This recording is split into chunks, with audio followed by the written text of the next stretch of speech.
Hi, I'm Amanda, a 34-year-old interior designer with a passion for creating beautiful spaces. The soft clinking of dishes and low conversation filled our dining room. Eric, my husband, poured another glass of wine for his dad, John, while his mom, Mary, praised the lamb I had spent the afternoon preparing. The mood was light and almost festive, but I could feel tension building as the annual family vacation discussion was about to start. So, where are we thinking of going this year? Paris? Tokyo? Eric's younger sister Lucy asked excitedly. Peter, the eldest sibling, was busy on his phone, probably looking at flights and hotels. He glanced up and said, "How about somewhere tropical, like Bali or Thailand?" I saw an opening and cleared my throat. Actually, I was thinking you could all come to my vacation home on the coast. It's peaceful, spacious, and right on the beach, a perfect getaway. The room went quiet. John and Mary exchanged looks before Mary responded, her tone polite but dismissive. "Oh, that's a lovely idea, Amanda, but we were thinking of something more exotic this year. Your place is wonderful, but the kids love exploring new countries." Eric agreed, without realizing how it stung. "Yeah, Amanda's place is great for a weekend, but imagine the adventure overseas." I felt hurt but hid it behind a smile. "Of course, I understand, just thought I'd offer." Peter finally looked up from his phone. "Let's vote, then. All for going abroad?" Hands shot up around the table, except mine. "And all for Amanda's place?" I raised my hand, half-heartedly. It was the only one. "Well, that's settled. Thailand it is," Lucy exclaimed, clapping her hands. The rest of the dinner was a blur as they excitedly talked about the trip I was no longer part of. Under the table, Eric squeezed my hand and whispered, "Thanks for offering, honey, we'll go another time. Just the two of us."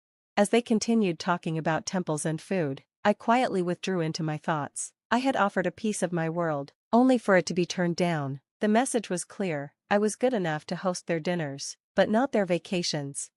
After dinner, when everyone left and Eric went to his study, I stayed behind to clean up. The family's rejection felt personal, like a judgment on my place among them, but I decided not to let it affect the life Eric and I had built together. They might not fully accept me, but I wouldn't let that define my worth or the love I had for my husband. As I stood alone in the quiet, I realized it might be time to stop trying so hard to win their approval and start living on my own terms. I wasn't sure how things would unfold, but as I turned off the lights and headed to bed, a small, defiant part of me was already planning a summer they wouldn't forget at my beautiful, yet unwanted, beach house. A few days after that family dinner, John called. His usual calm voice now had a touch of desperation. "Hey Amanda, we've hit a snag with our Thailand trip. There was a mix-up with the dates, and everything is fully booked because of a festival. We were wondering if we could take you up on your offer to use your beach house." I paused, still feeling the sting from how they dismissed my offer before, but I was already thinking of a plan. "Oh, that's unfortunate," I said, "but sure, the house is available. I'd be happy to host you all. You're a lifesaver, Amanda, we really appreciate it." After hanging up, I turned to Eric, who was just as surprised as I was. "Now they want to stay at our beach house, after voting it down?" I said, smiling. "Looks like fate has its own plans." My mind was already busy planning a few surprises for their stay. The following weekend, I went to the beach house under the guise of preparing it for the family, but instead, I installed hidden cameras in the common areas, not to spy on them, but to catch their reactions to the small inconveniences I had in store. I set the thermostat to heat the house to a chilly 60 degrees, and I left a note about a problem with the hot water heater, warning them it might take a while to warm up, just giving them a taste of the adventure they wanted. I told Eric, while also programming the smart home system to flicker the lights randomly in the evenings. Eric chuckled, but I could hear the nervousness in his voice. "You're not going to make it too rough, are you? Just a little harmless fun. Let's see if they notice any difference between an exotic getaway and my boring beach house," I replied, grinning.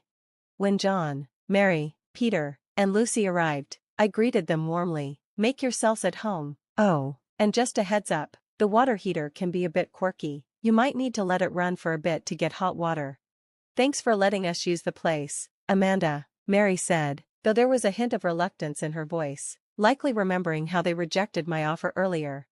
"No problem at all. I hope you find it relaxing," I said with a smile, hiding the irony in my words.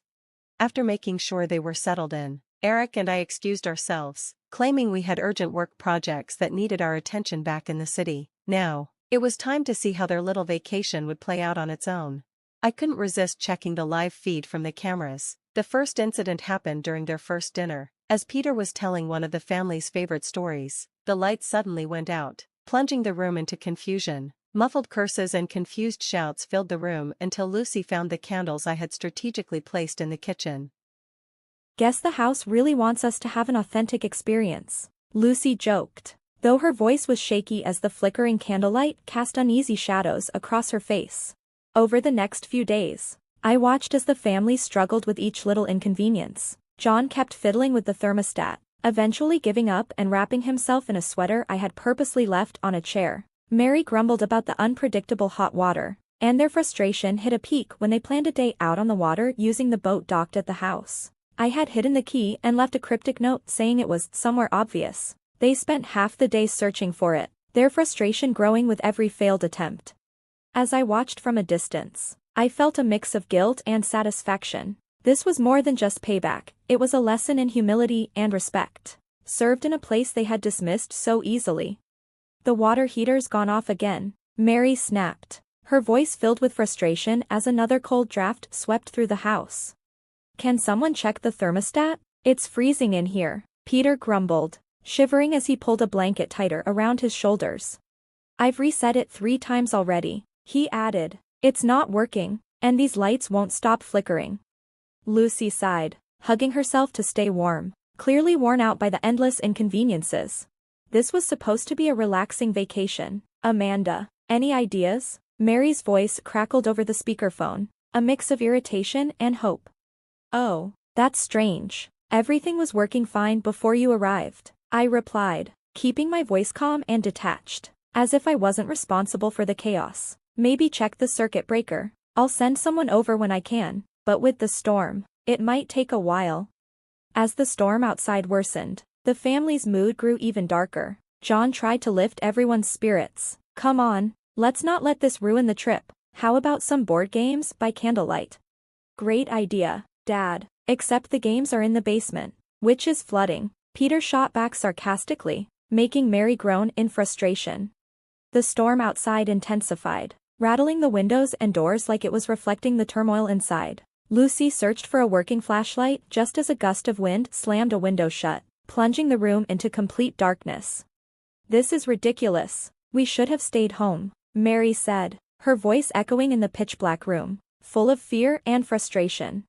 Nobody could have predicted this weather. Mom, let's just make the best of it, Lucy replied, her voice strained as she finally found a weak flashlight. By the next morning, the storm was still raging. John called again, sounding desperate. Amanda, we're thinking of cutting the trip short. The power's out, and now there's a leak in the ceiling. Can you help us get out of here? I'll see what I can do. John, stay safe, and I'll update you soon, I said, feeling a mix of satisfaction and guilt. They were finally getting a taste of what it felt like to be disregarded. When I called back with news of a local who could drive them to the nearest town, the family was packed and ready to leave. Their departure was rushed and frazzled, leaving the once warm and inviting beach house in complete disarray. As their car disappeared down the storm-soaked road, the house fell silent. The cameras kept recording the empty rooms, capturing the aftermath of the week's orchestrated chaos. The family returned home with dampened spirits, leaving behind a trail of bickering and complaints that would surely echo in future awkward family gatherings. My subtle manipulations had led to a cold realization for the family, a reminder of the importance of empathy and respect. Lessons they were now learning after experiencing what they had so casually imposed on others. The dining room was warmly lit, and the table was set as if the beach house incidents were just a distant memory. As John, Mary, Peter, and Lucy settled into their seats, there was a subtle tension in the air. Their expressions showed a mix of relief and lingering stress from their abrupt vacation. Thanks for hosting dinner, Amanda. It's nice to end the trip on a positive note, John said, trying to smile, though it didn't quite reach his eyes. Absolutely, I replied cheerfully. I thought we could all use a little cheering up. I've got a surprise for everyone, some highlights from the vacation. Eric clicked the remote, and the projector came to life. The first clips were harmless, showing their arrival and initial excitement. Laughter filled the room, momentarily easing the awkwardness. But as the video progressed, the mood shifted. Footage of the flickering lights, the thermostat troubles, and their frustrated searches played on the screen. Peter's laughter faded. Wait, why did you record all this, Amanda? Just capturing some memorable moments, I said lightly, but I held their gaze, watching as the realization dawned. The last clip showed their rushed departure in the storm, leaving the room in silence. Mary was the first to speak, her voice tinged with confusion and suspicion. Amanda, was this all some kind of joke to you? It wasn't a joke, I said, my voice calm but serious. It was a lesson in what it feels like to be dismissed and disregarded, just as I was when I offered my home for the vacation. Lucy looked down, her face flushed with shame. Amanda, we didn't realize we made you feel that way. John cleared his throat, clearly uncomfortable. We're truly sorry, Amanda. It seems we've taken your kindness for granted. Seeing their genuine remorse, I softened a little, realizing that maybe they had finally understood. I appreciate that, I said. All I ask is for mutual respect. If that's not possible, then maybe we should reconsider our future gatherings. Eric, who had been quiet, finally spoke up in support. We need to make sure everyone feels valued in this family, that's non-negotiable.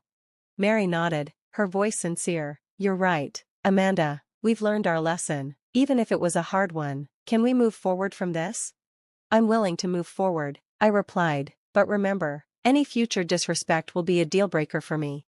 Dinner ended on a thoughtful note, with everyone reflecting on the night's revelations. As John, Mary, Peter, and Lucy said their goodbyes, their words were more heartfelt, showing a real promise to do better in the future. When I was alone with Eric, I felt a weight lift from my shoulders. Standing up for yourself doesn't always feel good, but it's necessary, I said. And you did it beautifully, Eric reassured me. They'll think twice before overlooking anyone again. The evening closed with a sense of both closure and a new beginning, not just for me, but for the entire family. Respect, once ignored, was now at the forefront of everyone's mind, like a silent promise to guide all future interactions.